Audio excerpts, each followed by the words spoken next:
할렐루야. 예, 좋으신 주님의 은총과 평강이 여러분 가운데 함께 하시기를 예수님의 이름으로 축원합니다. 예, 오늘 말씀의 제목은 하나님이 받으시는 참된 예배라는 제목으로 함께 말씀을 나누면서 하나님의 음성을 듣도록 하겠습니다. 오늘은 종교개혁주의 508주년을 맞이한 날이에요. 그러니까 지난 1517년 10월 31일 날 이 마틴 루터가 비텐베르그 대학교 그 교회 이제 그 게시판에 대자보를 붙인 그 사건을 기념해서 10월 마지막 주일을 우리 이제 기독교에서는 종교개혁주일로 지키고 있습니다. 그래서 이제 오늘이 이제 종교개혁주일이에요. 이 대자보에는 95개의 논제와 또 가톨릭교회 성직자들이 권력을 오남용하는 일과 또 이제 가톨릭교회 타락상에 대해서 신학적으로 이제 반박하는 글이 실려 있었어요. 이로 인해서 루터는 파멸되었습니다. 그리고 이제 이 그 개신교회가 이제 가톨릭 교회에서 분리되어 이렇게 나오게 되었습니다.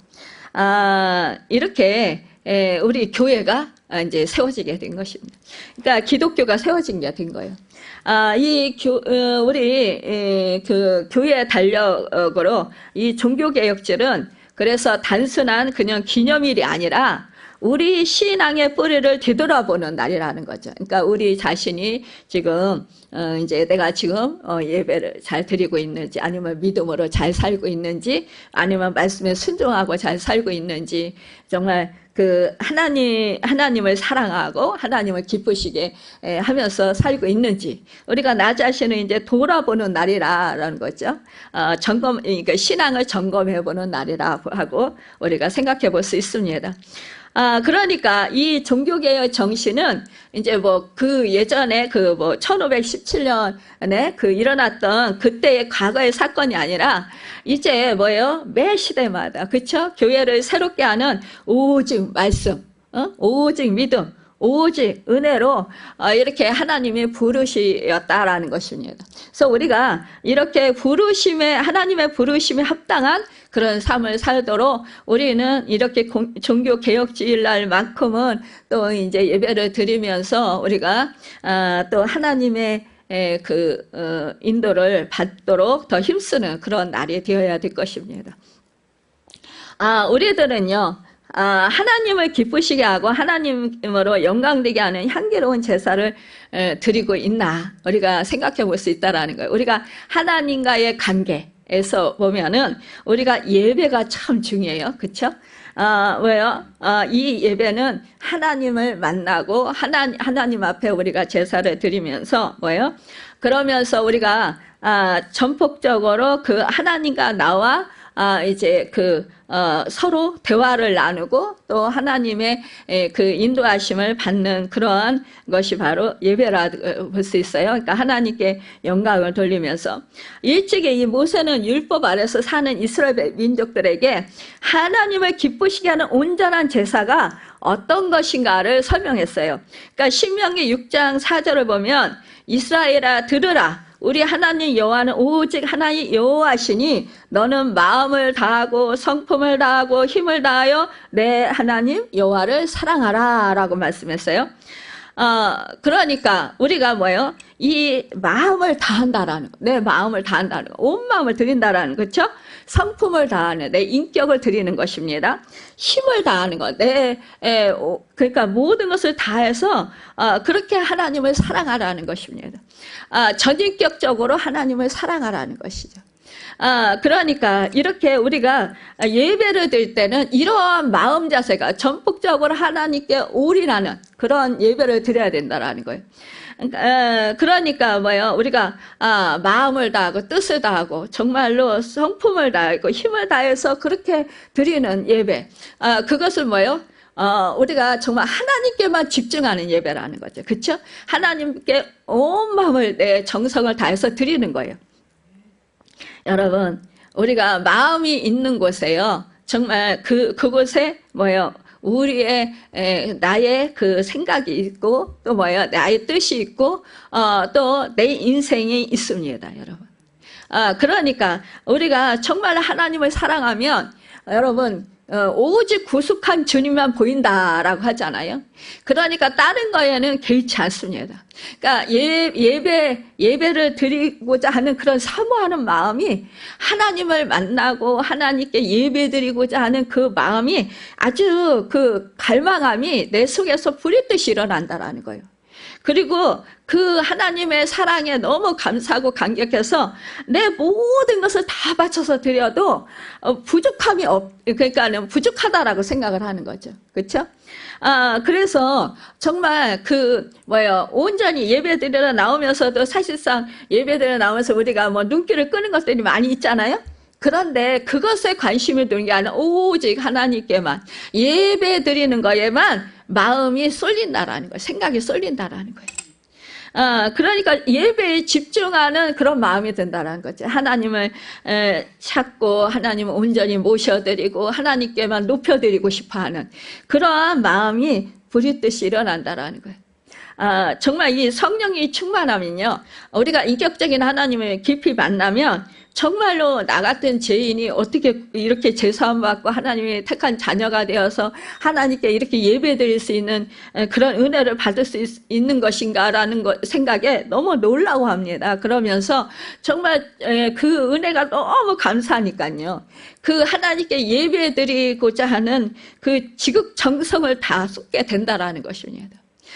그래서 다른 거에는 관심이 없어요. 우리가 예배 드리면서 대부분 누가 옆에서 좀 시끄럽게 하면은 거기에 신경이 쓰여요.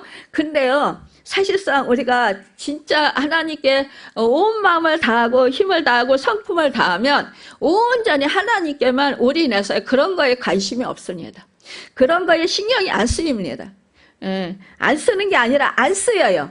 온전히 그냥 정말 제가 이제 이렇게 설교를 하잖아요. 목회자 입에서 나오는 그 설교 말씀. 하나님이 이 목회자를 통해서, 이 종을 통해서 하나님이 말씀해 주시는 것을 내가 한마디도 놓치지 말아야 되겠다라는 그 마음이 내 속에서 강하게 불리듯이 일어난다라는 거예요. 뜨겁다라는 거예요. 심령이 뜨겁다라는 거예요. 그러니까 아주 올인하고 그러니까 시끄러운 소리 예배를 방해하는 건 이런 거 절대적으로 내가 빼앗기지 않겠다라는 거.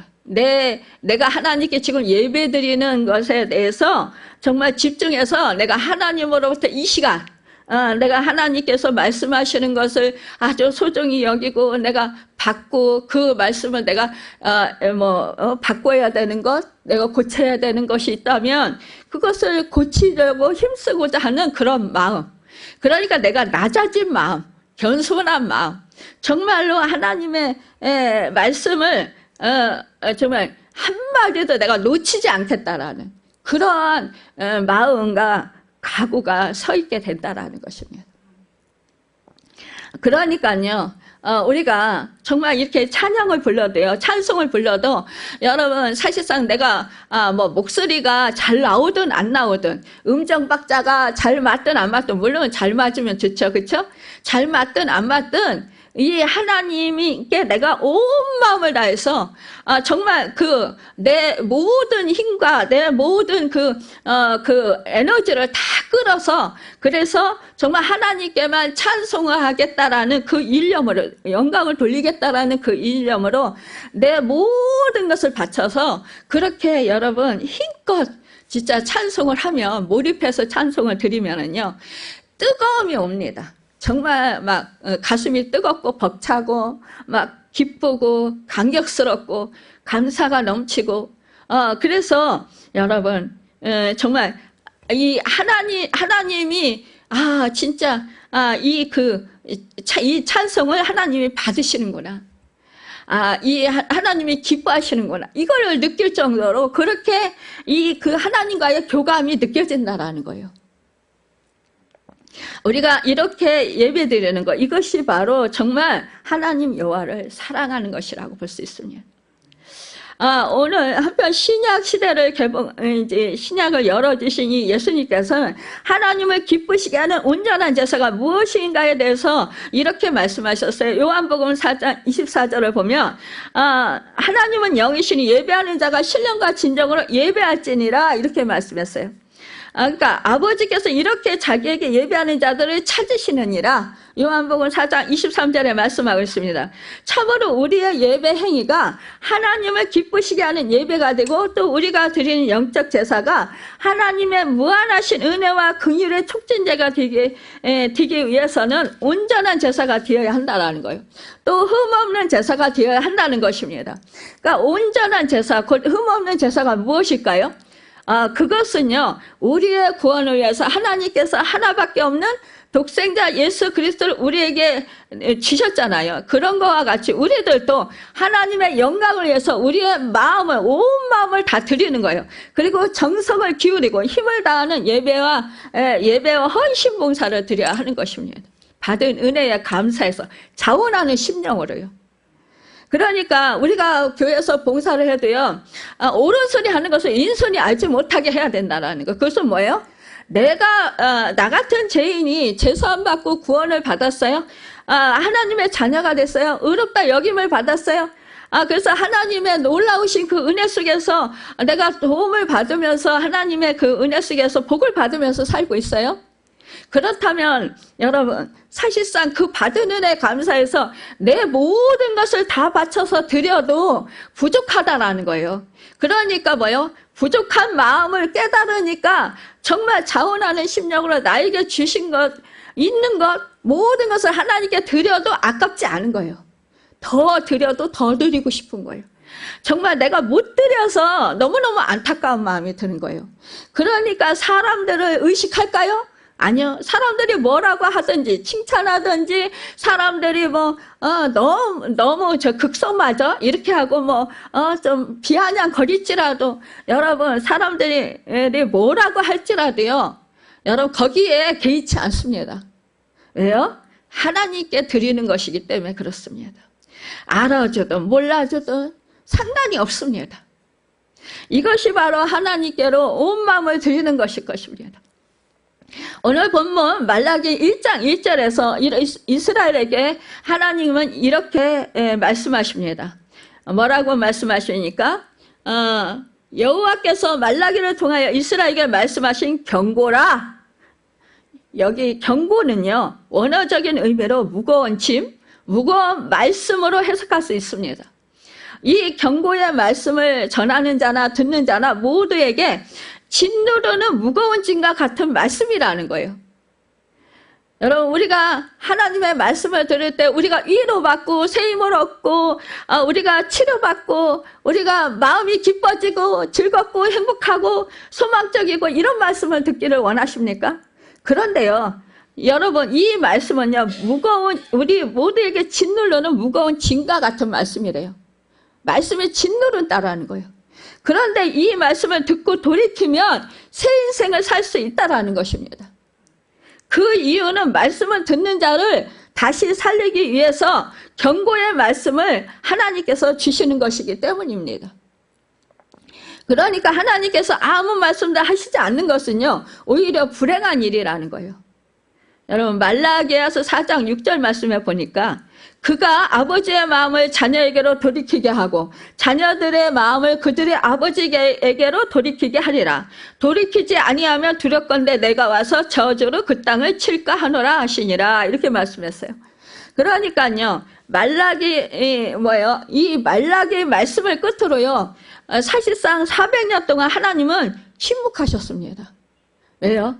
이스라엘 백성들에게 죄에서 돌이켜라, 말씀에 순종해라, 우상 숭배하지 마라, 정말로 참되게 예배를 드려라, 이렇게 계속해서 말씀했음에도 불구하고 이스라엘 백성들이 불순종하니까 하나님이 아예 입을 닫아버리신 거예요. 이게요, 짧은 기간이 아니에요. 400년 동안이요. 그렇다면 하나님이 말씀하시지 않으니까, 말씀이 들리지 않으니까, 그래, 내 맛대로, 내 소견에 오른 대로, 내가 하고 싶은 대로 그렇게 사니까 정말 행복하다, 즐겁다, 자유롭다, 이렇게 생각이 드십니까? 그래서 이스라엘 백성들이 400년 동안 행복하게 살았을까요? 여러분, 이 저주 중에 가장 큰 저주가 뭔지 아세요? 하나님 말씀이 들리지 않는 거예요. 하나님 말씀하시지 않는 거예요. 여러분, 예수 그리스도를 믿지 않는 하나님을 믿지 않는 사람들은요, 하나님의 말씀이 안 들립니다. 하나님은 계속해서 자연 만물을 통해서 모든 환경을 통해서 말씀하십니다. 그런데요, 말씀이 안 들려요. 깨닫지를 못해요. 근데 우리 하나님을 선택하신 우리 하나님 백성들은 뭐예요? 깨닫는다는 거예요. 여러분, 말씀이 들려진다라는 거예요. 말씀을 알아진다라는 거예요. 그러니까 말씀 앞에 나오는 거예요. 여러분, 이것이 축복인 줄 믿습니다. 우리가 복음을 전하잖아요. 근데 복음을 전하는데 이렇게 말씀이 기가 막힌 자들은요, 아무리 복음을 전해도 오히려 대적하고 핍박하고, 너나 잘 믿어. 이렇게 하면서, 그렇게 비웃고, 그걸 비난하고 이러잖아요. 이거는 그 사람이 저주받은 거예요, 여러분. 정말, 이제 마지막 때 주님이 다시 오실 날이 거의 다 됐습니다. 이제 얼마 남지 않았습니다. 그러니까 이제 더욱더 믿음 생활을 잘해야 됩니다. 이렇게 계속해서 말씀을 하셔도, 그래, 언젠가 오시긴 오시겠지. 근데 아주 멀었어. 이러면서 내가 지금 하고 싶은 대로 하고, 내가 지금 살고 싶은 대로 살 거야. 나중에 믿음 생활 주님이 오시기 임박했을 때, 완전히 이제 주님이 오실 때가, 완전히 이제 진짜 거의 다 됐을 때, 그때 가서 내가, 믿음 생활 할 거야. 뭐라고 해요? 예. 어떤 사람은 전도할 때 이런 얘기를 해요. 내가 지금은 아직 내 마음대로 살고 나중에 내가 죽기 일보 직전에 그때 내가 예수님 믿을게요. 이렇게 얘기하는 사람이 있어요. 여러분, 우리가 죽음을 예측할 수 있습니까? 예측할 수 있는 사람 한 사람도 없어요. 물론 하나님을 믿고 하나님께서 가르쳐 주시는 사람이 있어요. 깨닫게 하는 사람이 있어요. 그런 사람들은 내가 언제 갈 것 같아. 하나님 부르셨어. 나는 그때 가기 위해서 나는 준비를 해야 돼. 저희 친정아버지가 그랬거든요. 나는 이제 올해는 딱 꼭 갈 거야. 하나님이 오라고 하셨어. 이제 갈 거야. 그렇게 말씀을 하시더라고요. 진짜 그때 날씨가 따뜻할 때 갈 거야. 따뜻할 때가 몇 월 달이에요? 7월, 8월. 이렇게 말씀해요. 우리는 7월, 8월이면 엄청 더워요. 그쵸? 우리 아버지는 이 7월 따뜻할 때래요. 근데 진짜 7월 달 말에 가셨잖아요. 그러니까요, 정말 그 아버지가 믿음도 별로 없으신 것 같았는데 꿈에서 내가 집을 보고 왔다는 거예요. 살 집을. 그러니까 하나님이 그렇게 가르쳐 주신 거예요. 보여주신 거예요. 그래서 나는 이제 내 집에 가야 돼. 그래서 이제 나는 이제 내년에 가. 이렇게 말씀해요. 내년에 가. 그러더니 그 다음 해가 되니까 나는 이제 올해 꼭 갈 거야.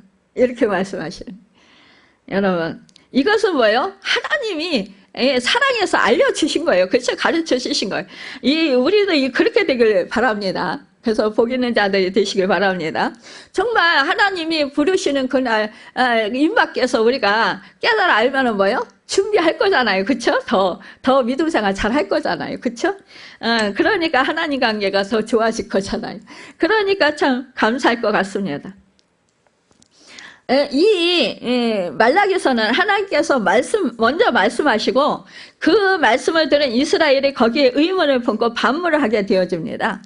그러면 이제 하나님께서는 다시 그 질문에 대한 답을 해주시면서 이스라엘을 설득시키시면서 절대로 이제 당신의 백성을 포기 아니하시는 그런 분이시다라는 것을 이제 알려주셔요. 그래서 듣기 힘든 경고의 말씀이라도 어떻게 듣게 하시고 말씀에 순종할 수 있도록 설득해 주신다라는 거죠. 그래서 1절에 보면 경고해 주시는 것을 볼 수 있다라는 것입니다.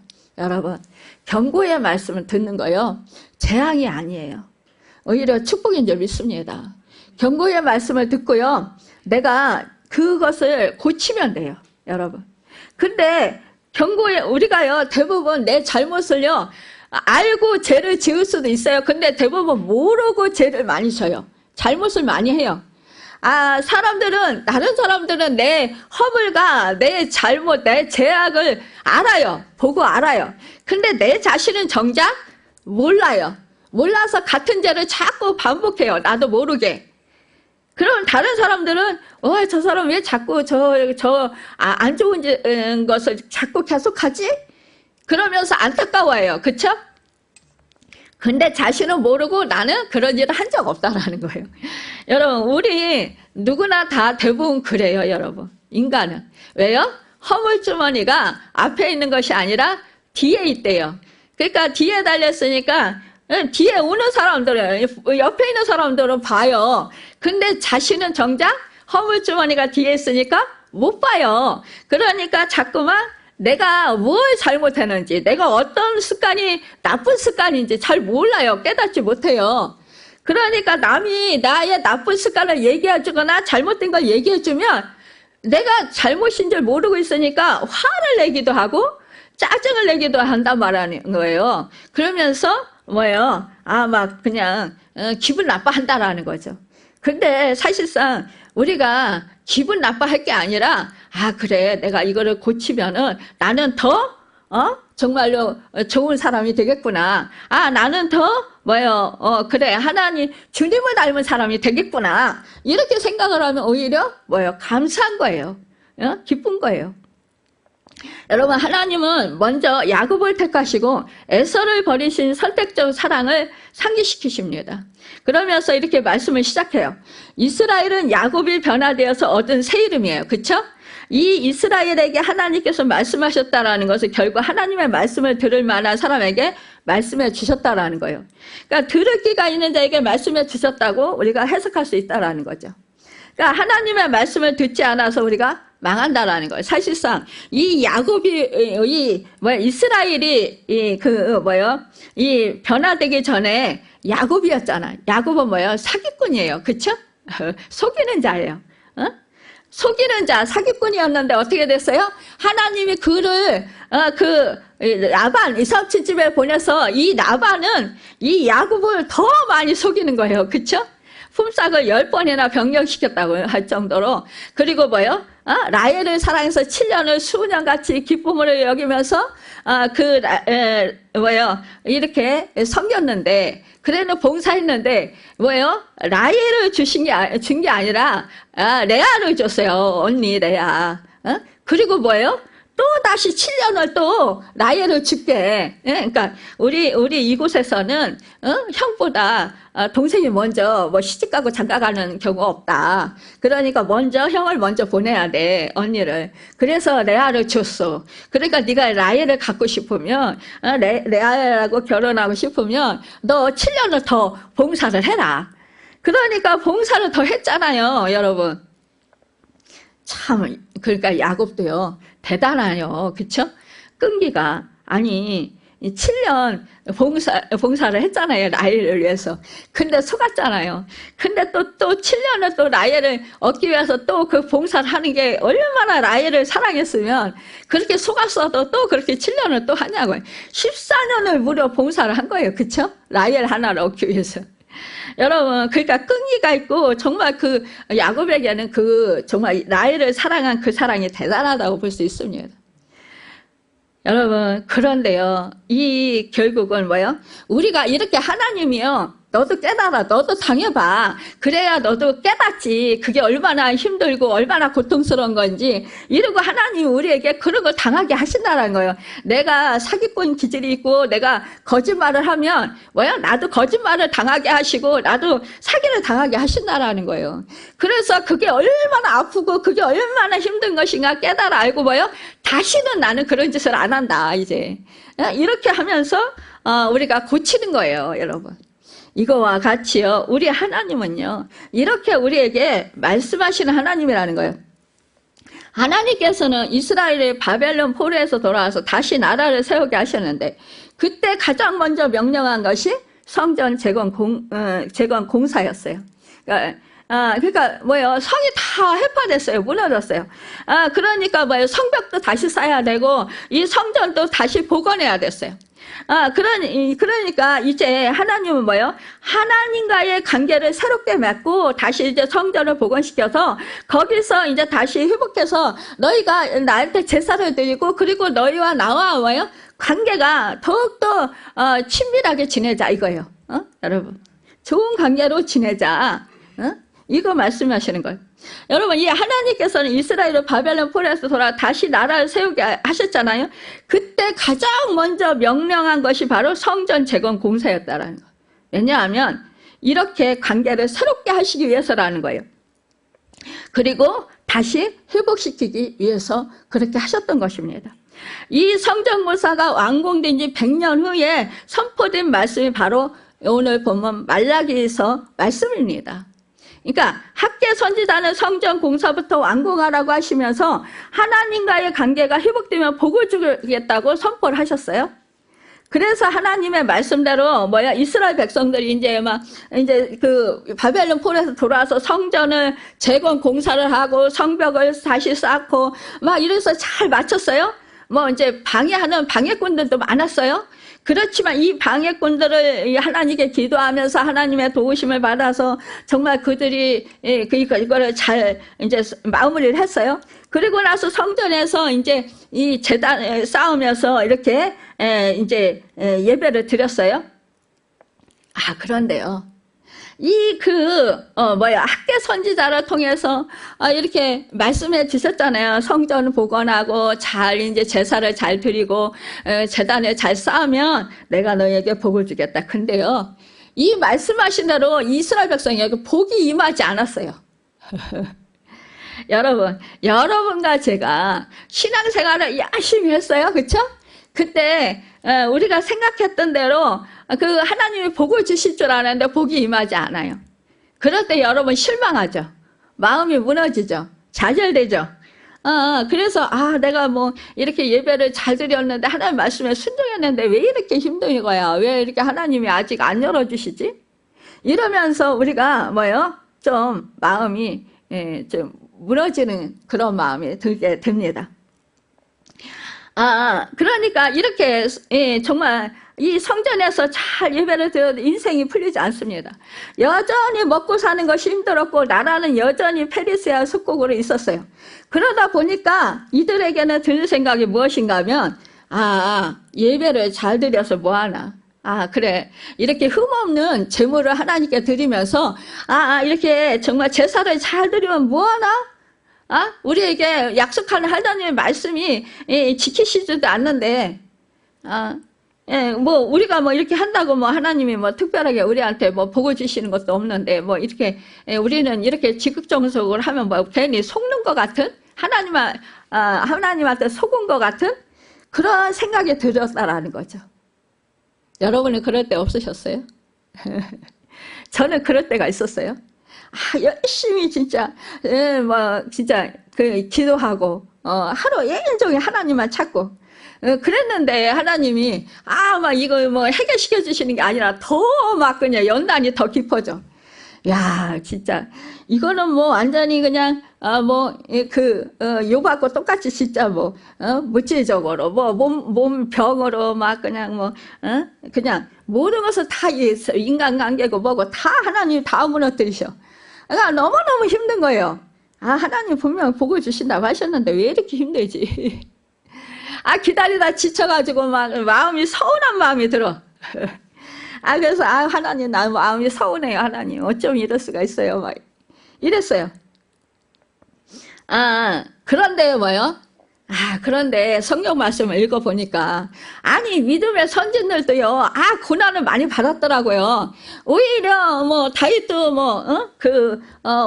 왕으로 기름 부음 받고 나서 그 사울 왕한테 그냥 시기 질투를 사가지고 광야로 쫓겨다니면서 그냥 죽임을 당할 위기를 수없이 많이 당하고 그리고 보니까 요셉도 정말 그렇게 큰 꿈을 하나님이 꾸게 하시는 거 나서 형들이 시기 질투로 팔려가지고 노예로 팔려가고 또 감옥에 가고 이러한 일들이 이렇게 기록되어 있는 거예요.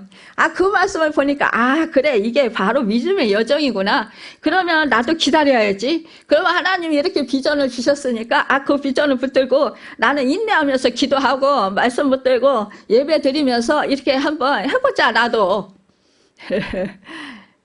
그랬더니요, 하나님이 진짜 그렇게 시키시더라고요, 여러분. 그러니까 우리가 인내해야 될 때가 있어요. 뭐요? 내 세상 가치관, 내가 생각하는 그 모든 것들, 그런 것들을 사실은 다 버리는 거예요. 내 자. 또한 하나님 은혜 안에서 우리가요, 상처도 치료받아야 돼요. 상처가 있으면은요, 괜히 다른 사람들은 올바르게 행했음에도 불구하고 내가 스스로 상처를 받아요, 여러분. 그거 상처받을 일도 아닌데 내가 스스로 그냥 상처받는 거예요, 혼자서. 그러니까 이것도 해결받아야 돼, 하나님 안에서 기도하면서. 그래야 내가 상처가 없어야 여러분 내 속에요, 오직 주님의 생명만이 살아서 정말로 그 주님의 은혜가 차고 넘치기 때문에 여러분, 우리가 그 어떠한 말을 들어도 상처를 안 받습니다. 또한 내 자아가 사라지면은요, 그냥 하나님 뜻대로 하옵소서 이러고 나아가면은요, 그냥 마음이 평안합니다, 여러분. 자유롭고. 그러니까 이러한 훈련을 시키시는 거예요. 이래야 우리가 세상을 이기는 믿음의 사람들이 되지. 안 그러면 세상은요, 우리를 수없이요, 괴롭히고 우리를 수없이 무너지게 만들고, 우리 환경은요, 자꾸 우리로 하여금은요, 정말 비교하게 만들어요. 그러니까 우리가 신앙생활 하는데 자꾸 힘을 잃는다는 거예요. 그리고 세상 가치관이, 세상 풍조가 얼마나 우리를 믿음 생활하지 못하게 방해합니까? 이 세상 풍조는 완전히 이 신앙생활 우리가 하는 것과 정반대인데요. 그러니까 우리가 무너질 수밖에 없는 거예요. 그러니까 정말 이렇게 생각이 드니까 뭐요? 그래, 예배 드리러 가지 말지 뭐. 그래, 흠없는 그런 재물 갖다 드리려니까 너무 힘들어. 그러니까 흠 있는 거로 대충 하지 뭐. 이렇게 마음이 이제 그 하나님의 말씀에 막 이제 진짜 그 집중해서 그 말씀대로 순종하며 행했던 그 마음들이 다 풀어져 가지고 이제는 대충 해. 그래도 대강 해도 하나님이 받으실 거야. 하나님도 약속 안 지켰는데 우리도 약속 안 지키면 되지 뭐. 그래도 되지 뭐. 이렇게 적당히 이제 타협하는 신앙인이 되는 거예요, 여러분. 이스라엘이 그래서 이렇게 신앙인이 된 거예요. 2절 상반절에 여호와께서 이르실 때, 그런데 뭐라고 하시냐? 내가 너희를 사랑하였노라. 여기 사랑하여 노라라는 것은 과거형이 아니라 현재 형이라는 거예요. 내가 여전히 너를 사랑한다, 이렇게 해석할 수 있는 거예요. 이 선택받은 이스라엘 하늘 아버지께 예배드리면서도 공경과 두려움 없이 예배를 드렸다라는 거죠. 하나님께서는 자신이 택한 그 이스라엘과 다시 한번 깊은 관계를 맺기 원하셨는데, 그래서 화려하지 않아도 이 완공된 성전에서 포로 이전부터 정해놓은 제사법에 따라서 하나님께 제사 드리기를 원하셨다라는 거예요. 그러니까 하나님께서 정하신 흠없는 제물을 믿음으로 순종해서 드려야 되는 거예요. 그 드린 제물을 하나님께서 기쁘시게 받으시고 그 가운데 하나님께서 임재하시려고 하셨던 것입니다. 그래서 이스라엘 백성이 최상의 제물을 드리면서 성전 제사를 열심히 드렸는데도 하나님의 임재도 경험하지 못하고 삶의 변화가 없으니까 이 흠없는 제물이 아까워지기 시작한 거예요. 왜? 왜냐하면요, 살림살이가 그렇게 넉넉하지 않은 거예요. 살림살이가 그냥 팍팍한 거예요, 그냥. 응? 사는 게 힘든 거예요. 그러니까 흠없는 재물, 송아지나 염소, 양, 없는 사람은 비둘기, 이런 거를 드려야 되는데, 흠없는 거를 드려야 되는데, 그 흠없는 거를 애지중지 잘 키우기도 어렵고, 그것을 또, 팔면은 비싼 가격에 팔 수 있잖아요. 근데 그거를 팔지 못하고, 그거를 돈을 만들어서 쓰면, 자기들이 생활이 좀 형편이 나을 거 아니에요. 그쵸? 우리가 사실상 11조를 볼 수가 있어요. 여기에서 보면은 11조를 우리가 11조를 내는 건 뭐예요? 하나님의 주권을 뭐예요? 우리가 상징하는 거예요. 말하자면 주권을 의식하는 거예요. 근데 하나님이 모든 만물의 주인이십니다. 하나님이 모든 것을 창조하셨습니다. 그것을 우리가 인정하고 그것을 하나님의 주권을 우리가 뭐예요? 확실히 믿고 그러면서 우리가 하나님의 주권을 섬기는 거예요. 그렇죠? 근데 지금 뭐야? 하나님이 말씀을 하셨어요. 흠 없는 것으로 드려라. 그런데 지금 이 제사장들이 어떻게 했습니까? 이렇게 제사를 이제 사람들이 흠 없는 거를 드리려니까 너무너무 힘들고 돈도 많이 들고 너무너무 고통스러워요. 없는 형편에. 그러니까 사람들이 그래 제사 드리러 가지 말자. 근데 뭐요? 이 남자들은요. 이제 성년이 되면 뭐요? 다 그 1년에 3번씩은 뭐요? 예루살렘 성전에 가서 예배를 드려야 돼요. 그러니까는 흠 없는 제물을 가지고 와서 드려야 돼요. 그런데 이것이 이제 안 가는 거예요. 가지 않는 거예요. 제사 드리지 않는 일이 생겨난 거예요. 그러니까 이렇게 문제가 생기게 된 거예요. 뭐예요? 제사장들이 수입이 적어지죠. 당연히. 그쵸? 그런데 이 사실상 제사장들이 이런 거를 받으면은 뭐예요? 이 레인들하고 다 뭐 나눠 먹어요. 그리고 성전을 또 이렇게 뭐 성전세 뭐 이런 거 내는 거 이런 거는 다 뭐예요? 성전을 관리하고 사실상 성전에서 다 쓰게 돼요. 응? 그러니까 뭐요? 봉사하는 이들 성전에서 사실상 뭐요? 성전에서 말하자면 그 레인들이나 제사장들 뭐 이런 사람들하고 같이 다 이렇게 나눠서 생활비를 쓰고 이렇게 다 하는 거예요. 그 성전 관리비를 쓰고 대부분 사람들이 그래요. 11조 내면 교회에서 뭘 쓰냐 이렇게. 목사가 다 그거를 착복해가지고 목사가 다 쓴다. 생활비를 가져간다. 뭐 이런 소리들 많이 하는데 그런 게 아니란 말이에요.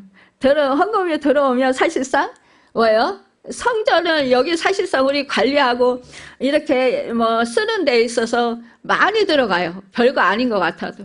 그러니까 그거 운영하려면 뭐 사실상 뭐 성전이 또 만약에 뭐 좀 어디가 뭐 고장났다. 그럼 그거 고쳐야 되잖아요. 그럼 수리비 들어가야 돼요. 그렇죠? 우리 가정도 마찬가지잖아요. 그렇죠? 집도 우리가 사는 집도 수리하면서 살아가잖아요. 어디가 고장나면. 그런 거 다 들어가요. 그러면 그거 다 어디서 나와서 그거를 사용하겠어요? 다 사실상 이렇게 이 백성들이 드린 성전세와 또 뭐요 헌금과 또 뭐 재물 이런 거를 가지고 사실상 이거를 다 사용하는 거예요. 다 운영하는 거예요. 그러니까 이렇게 이제 문제가 생기니까 뭐요? 힘든 거예요. 그러니까 이제 이제 흠 있는 그런 이제 그 재물을 가져와도 이 제사장들이 그냥 적당히 넘어가는 거예요. 그러면서 받아주는 거예요. 왜냐하면은요. 그래서 이렇게 이제 적당히 통과를 시키는 거예요. 그래서 여기서 문제가 생겼다라는 거예요. 제사장들이 이렇게 이제 수입이 적어지니까 흠 없는 것을 가져와도 통과시켜 주었는데, 왜냐하면 많은 사람들이 드리게 해서 이제 자기의 수익을 챙기기 위해서이기도 하고, 또 뭐요, 그 성전에서 이제 그 레인들이 함께 이제 섬기고 있으니까 그들에게 이제 또 나눠줘야 되고, 생활비로 그들도 써야 되고 그러잖아요. 그리고 또 교회, 성전 또 뭐 고칠 때 있으면 고치고 뭐 이렇게 해야 되잖아요. 그러니까 이렇게 이제 받게 된 거예요. 그러니까 결국은 그래서 오늘 본문에는 제사장들에게 더 책망을 하시는 것을 볼 수 있습니다. 하나님의 사랑은요, 우리의 공로나 자격과 무관합니다. 그러니까요, 이 야곱을 택하신 것처럼 하나님은 자신의 주권적인 뜻대로 우리를 사랑하셔요. 이 사랑은 우리의 부족함이나 실패에도 불구하고 변함없습니다. 그런데 이러한 하나님은요, 이 예배를 드리지 않고 또 적당히 타협해서 있는 그런 것들을 제물을 드려도 하나님은 여전히 사랑하십니다. 사랑하시는데 뭐예요? 하나님은 사랑하시는데 이들에게 지금 진노하시고 계십니다. 여러분, 우리가 정말 하나님은 우리의 부족함이나 실패에도 불구하고 변함없이 우리의 정말 이러한 잘못에도 불구하고 이렇게 여전히 사랑하시지만 그러나 은혜는 우리에게 더 큰 책임을 요구하시고 계신다라는 거예요. 하나님의 사랑에 그래서 합당한 상과 예배를 우리는 응답하며 살아야 합니다. 여기에 공경함은요, 이 원어로는 카보드라는 단어인데 영광, 무겁다라는 의미가 있습니다. 그러니까 하나님의 영광은 이 세상 어떤 영광보다 비교할 만큼 무거운 영광이라는 거예요. 그래서 하나님께서 정하신 법대로 나가야 하나님의 영광 안에 우리가 들어갈 수 있습니다. 그런데 그 당시 제사장은 하나님의 법을 무시했다라는 거예요. 그러니까 자기의 편의에 따라 자기의 이익에 따라 흠없는 제물로 하나님께 이렇게 드리게 했다라는 거죠. 그래서 하나님께서는 나를 공경함이 어디 있느냐, 나를 두려움이 어디 있느냐 이렇게 말씀하시는데 제사장들은 이렇게 대답합니다. 그런 적 없습니다. 주의 이름을, 하나님의 이름을 멸시한 적은 없습니다 라고 대답하는 거예요. 그러니까 가장 무서운 죄가 무엇인가 하면 영적인 무감각이라는 거예요. 그러니까 죄를 죄로 깨닫지 못하는 것, 이것이 가장 무서운 죄라고 말할 수 있다라는 거죠. 그러니까 흠 있는 제물을 드린 것은 굉장히 무서운 죄예요.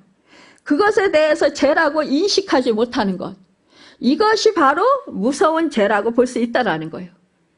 그래서 하나님 말씀을 두려워하지 않고 죄를 짓고도 별것 아닌 것처럼 여긴다면 결국 우리들도 똑같이 오늘 본문에 나온 제사장들과 영적인 무감각에 빠져 있다고 같이 그렇게 말할 수 있다라는 것입니다.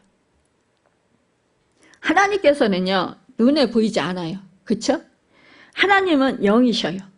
그래서 우리가 하나님이 보이지 않으니까 우리 마음대로 하려고 하기도 하지만 또 그런데 인격적인 하나님은 사람이 받지 않는 제물을 하나님도 받지 않으십니다.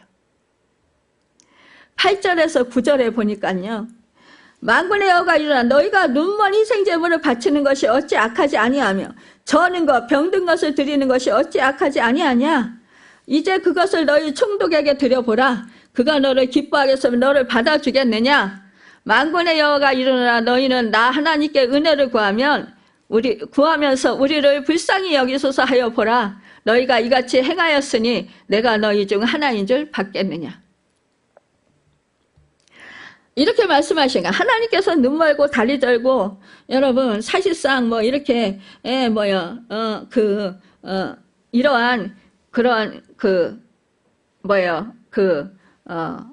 앓는, 그런, 정상이 아닌 흠 있는 그런 짐승으로 제물을 삼아 하나님께 드리는 모든 예물을 악한 제사라고 이렇게 규탄하셨다라는 것입니다.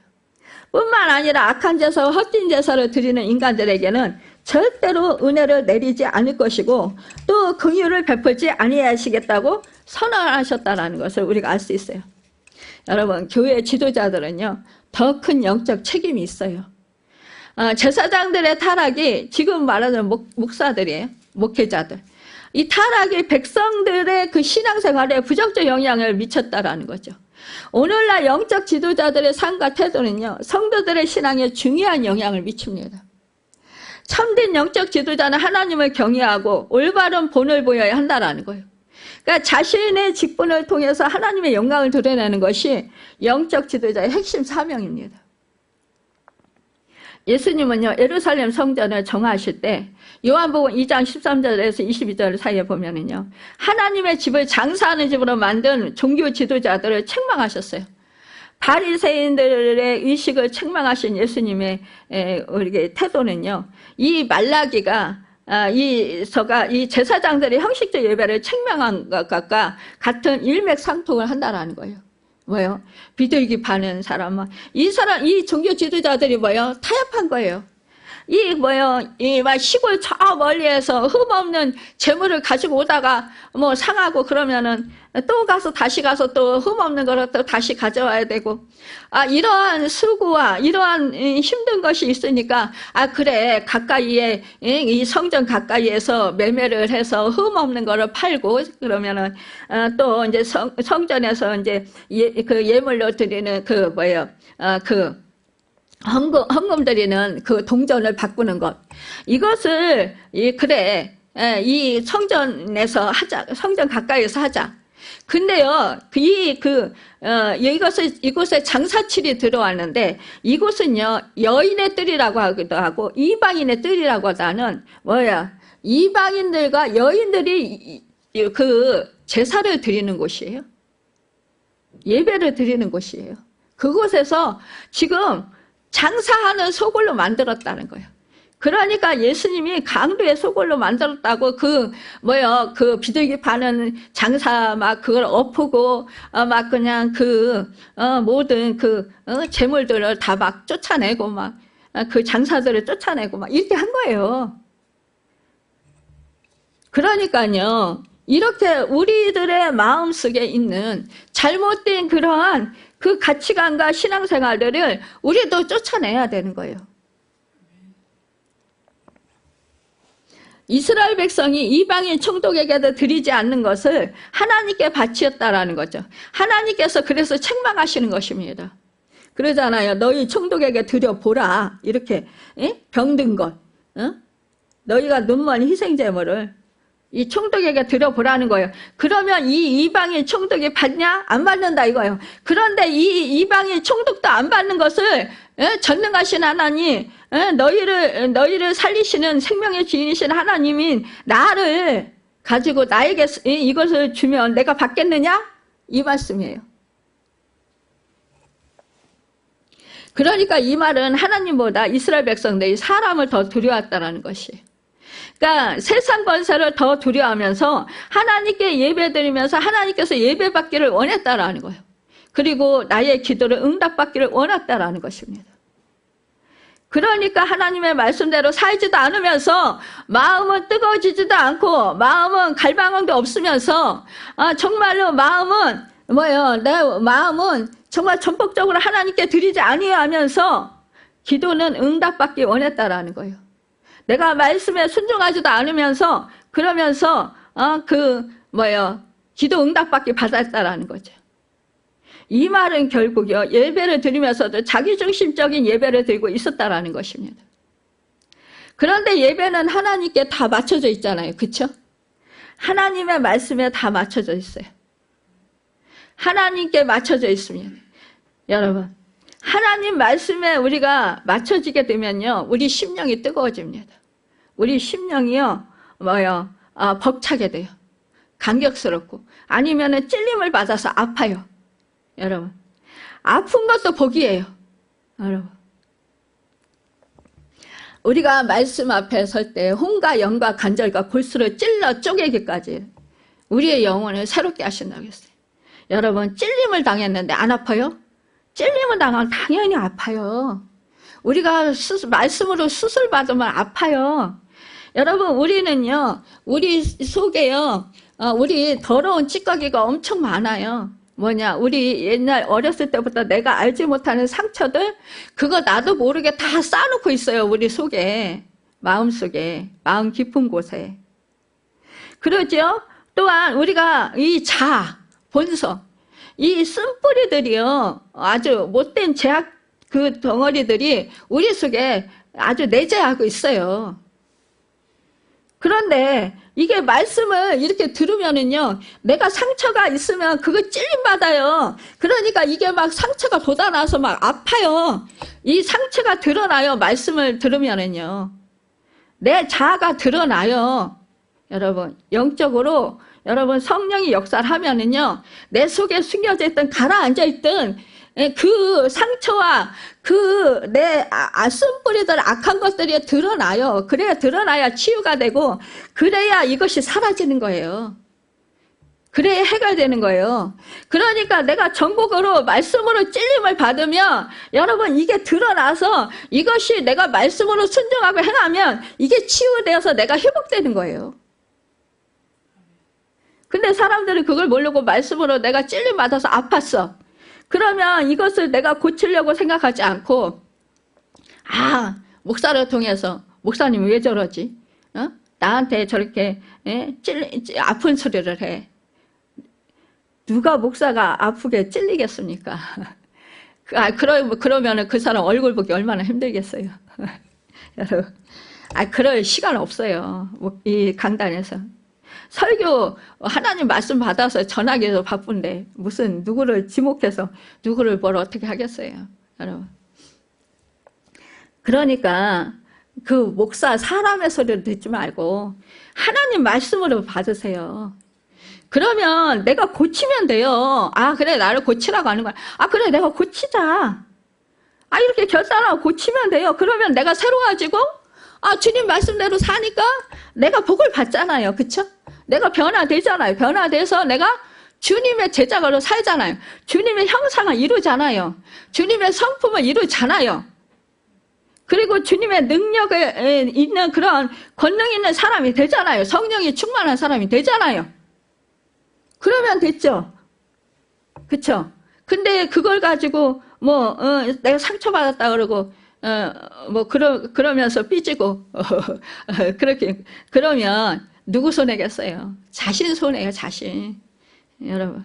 근데 하나님은 그거 포기하지 않아요. 하나님이 사랑하는 자는 지금은 피할 수 있다 할지라도 나중에 또 언젠가는 또 하나님이 그거 해결해야 그 사람이 신앙으로 성장할 수 있기 때문에 하나님이 그것을 반드시 손보고 넘어가신다라는 거예요.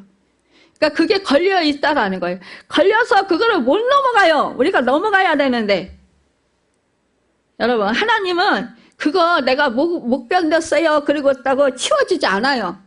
내가 해결 봐야 되는 것은 하나님 앞에서 하나님은 꼭 하나님의 자녀에게는 그걸 해결하고 넘어가게 만드셔요.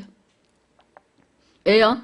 그것 때문에 내가 하나님의 자녀로 온전히 살지 못하게 되기 때문에 그렇습니다. 그것 때문에요. 내가 믿음이 성장하지 못하게 되기 때문에 그렇습니다. 그러니까 하나님 안에서요. 우리는요. 온전한 믿음 생활을 제대로 하고자 하는 그런 결단을 가지고 살아야 된다는 거예요.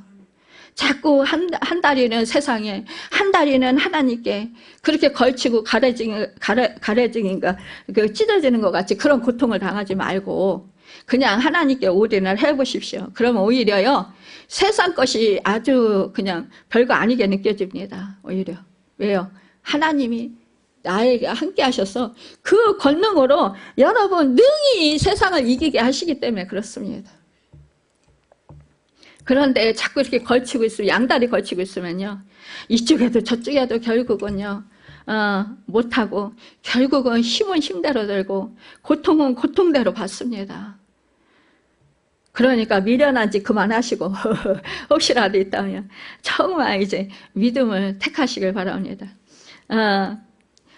이렇게 정말로 택하심을 받은 자들은 하나님의 앞에 마음을 쏟아놓고 정말 이렇게 온전히 하나님을 따르고 하나님께로 올인하면서 예배드릴 수 있어야 그 은혜를 받고 변화가 일어날 수 있다는 것입니다. 그런데 하나님에 대한 두려움 없이 하나님에 대한 공경함도 없이 예배드린다면 그 예배는 죽은 예배라고 말할 수밖에 없다는 거예요. 아무리 예배를 드려도 응답은 없을 것이고 아무리 예배를 드려도 변화가 없게 된다는 거예요. 왜요? 우리가 말씀에 순종해야 내가 변화가 있죠. 순종할 때 하나님의 역사가 일어납니다. 순종할 때 하나님의 영광을 보게 돼요.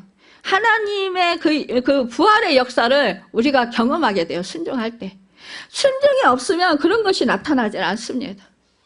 그래서 하나님께서는 마음에도 없는 예배를 드리는 형식적인 예배를 드리는 그 예배에 대해서 차라리 드리지 않았으면 좋겠다고 말씀하시는 거 볼 수 있어요. 여러분 얼마나 답답하시면 안타깝고 진짜 하나님이 가증스럽게 느껴지면 차라리 제사를 드리지 마라. 근데요 하나님은 참 10절에 보니까 우리 10절에 같이 읽어볼까요? 시작합니다. 만군의 여호와가 이르노라. 너희가 내 제단 위에 헛되이 불사르지 못하게 하기 위하여 너희 중에 성전문을 닫을 자가 있었으면 좋겠도다. 내가 너희를 기뻐하지 아니하며 너희가 손으로 드리는 것을 받지도 아니하리라 라고 말씀했어요.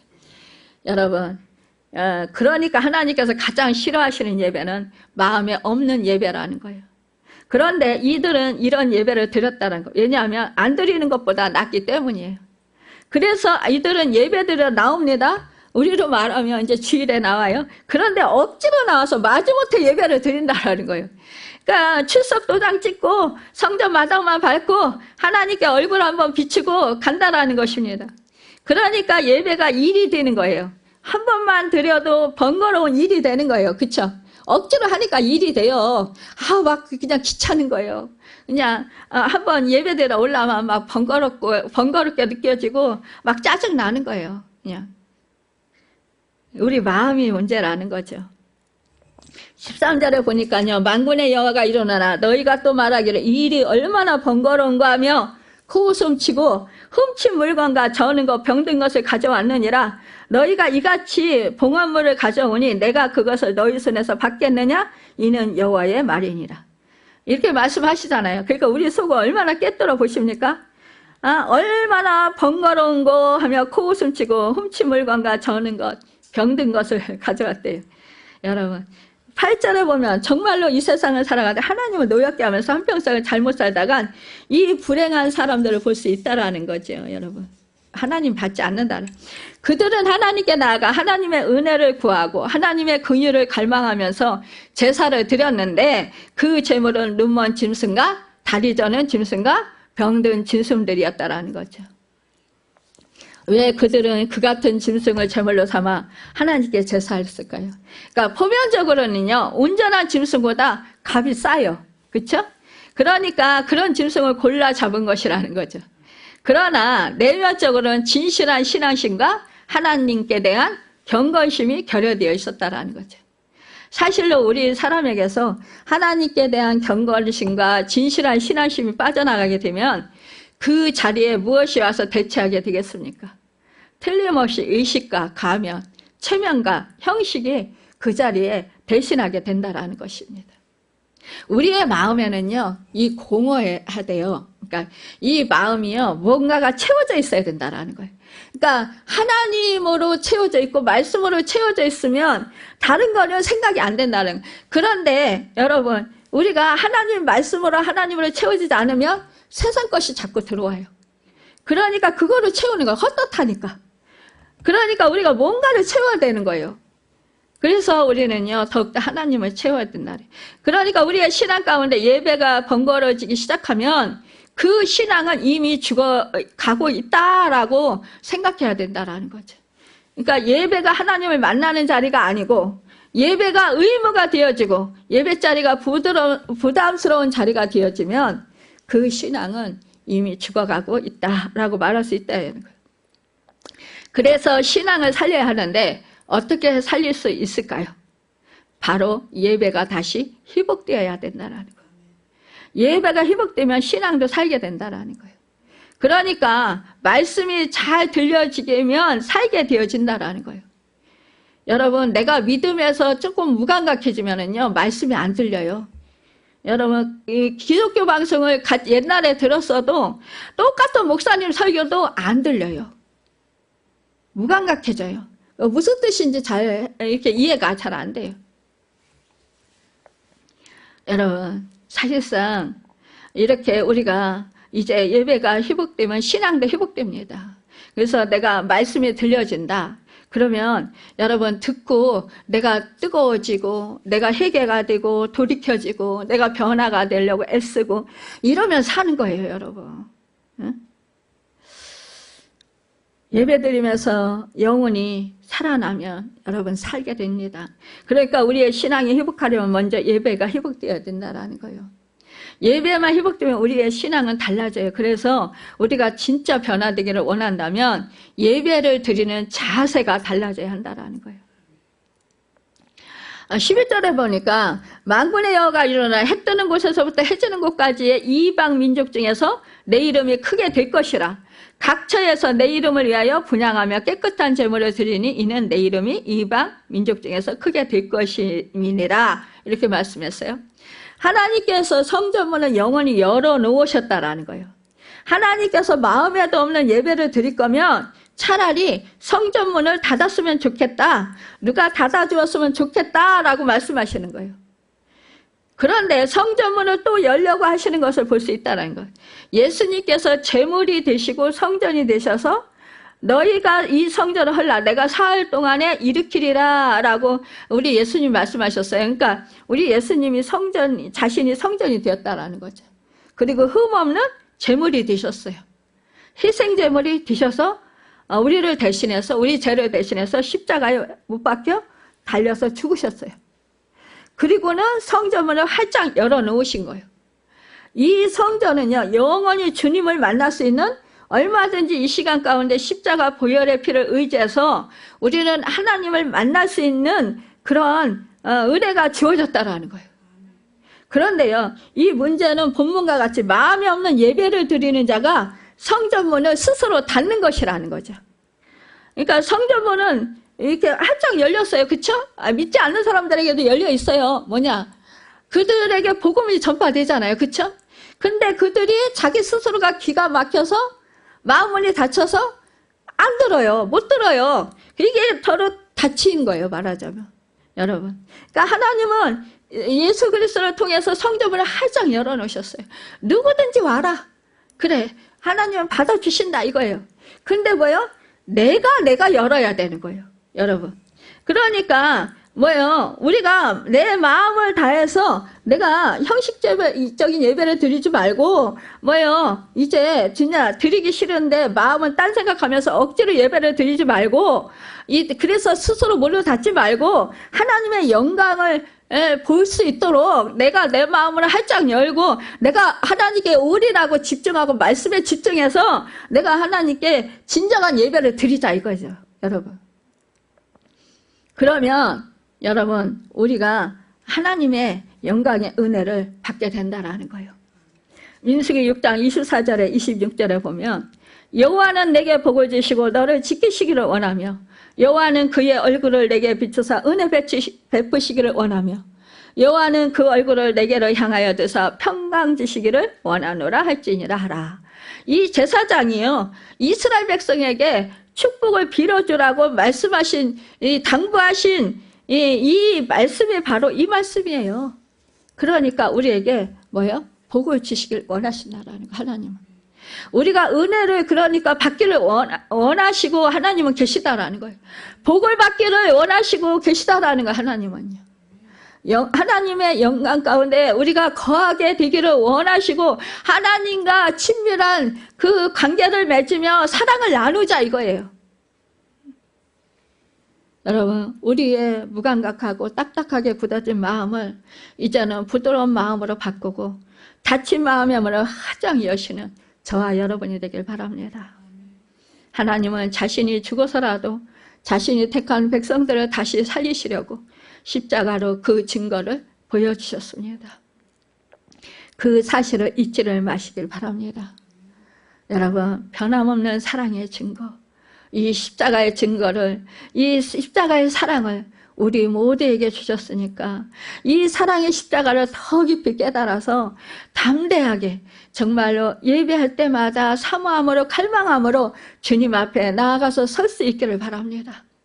그래서 우리의 마음이 예배를 통해서 다시 한번 뜨거워지고 정말로 다시 또 정말로 그 감격과 그 하나님의 그 은혜 감동이 차고 넘치는 정말로 그 살아서 역사하시는 하나님의 그 예배 가운데 임재하시고 영광을 볼 수 있는 그래서 우리의 응답받는 그런 우리가 하나님의 영광의 임재 가운데 우리가 나아갈 수 있는 그런 은혜가 있기를 정말로 간절히 소망합니다. 여러분 이제는 정말로 우리의 예배는 이제 형식이 아닌 마음의 태도에서 시작된다라는 것을 이제 깊이 숙지하시길 바랍니다. 하나님은 순수한 마음과 정성된 예배를 받기를 원하십니다. 오늘날 많은 그리스도인들이 예배를 의무나 형식으로만 여기는 경향이 많이 있습니다. 그러나 하나님은 우리의 최선과 정성을 다한 예배를 기뻐하십니다. 예배는 하나님의 위대하심을 인정하고 그분께 합당한 영광을 돌리는 거룩한 행위입니다. 그래서 우리가 정말 우리에게 흠없는 몸과 보혈을 주신 주님께 기뻐하며 정말로 찬송하며 감사를 드리고 우리의 구원을 위하여 이렇게 독생자를 아낌없이 보내주신 하나님께 무한한 영광과 존귀를 돌려드리는 새로운 피조물이 되는 여러분과 제가 되어서 주님을 기쁘시게 드리고 하나님이 기뻐 봐주시는 예배자들이 다 되시고 예배 성공자들이 다 되어서 하늘에 정말 놀라운 신령한 복과 정말로 이 땅에 하나님의 크신 은혜와 복을 받는 축복의 은혜가 있기를 예수님을 바라고 축원합니다. 기도하겠습니다.